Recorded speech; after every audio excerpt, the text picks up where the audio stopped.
Est-ce que l'envie d'avoir envie suffit à devenir un génie? C'est ce qu'on va voir. On célèbre les génies, on les érige en modèles, on leur voue des documentaires, des statuts, actuellement des hashtags.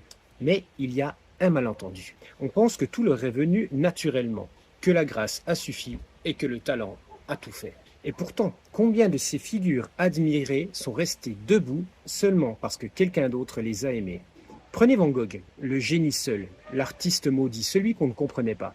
Eh bien, sans son frère Théo, qui l'écoutait, qui l'aimait, qui le nourrissait, que serait-il resté? Quelques toiles au fond d'un grenier, peut-être?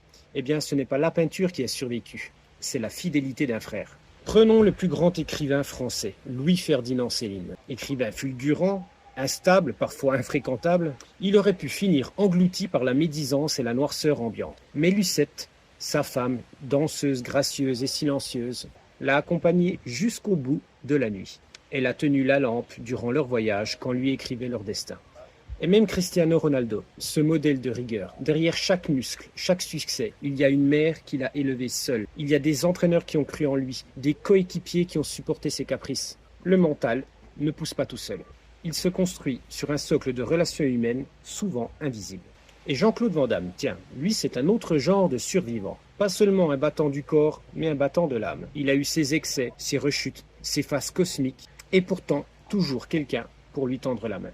Un producteur qui lui laisse une chance, un public qui lui pardonne, et sans tous ces filets humains, il serait tombé pour de bon. Alors oui, la volonté, c'est noble, mais elle n'est jamais purement solitaire. Et même le plus vaillant d'entre nous a besoin d'un regard qui dit « continue ». On a besoin d'une présence qui ne juge pas, et surtout d'un amour qui ne demande rien en retour. Et c'est peut-être ça le plus fou.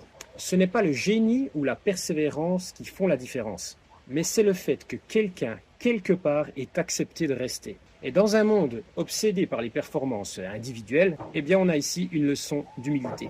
Personne ne s'élève seul. Saint Paul écrivait « Portez les fardeaux des uns des autres, et vous accomplirez la loi du Christ ». Sans Théo, pas de Vincent Van Gogh. Sans Lucette, pas de Céline. Sans la femme de Bruce Lee, pas de Jet Kundo. En somme, sans l'invisible, pas de miracle. Alors si tu veux briller, très bien, mais n'oublie pas ceux qui tiennent la lampe pendant que tu avances de l'obscurité. Mais si tu n'es pas un génie, pas un élu, pas un modèle, eh bien, sois peut-être celui qui aide quelqu'un à ne pas renoncer et à en devenir un. Parce qu'au fond, la vraie force, ce n'est pas juste vouloir pour soi, mais c'est vouloir ensemble. Bien à vous!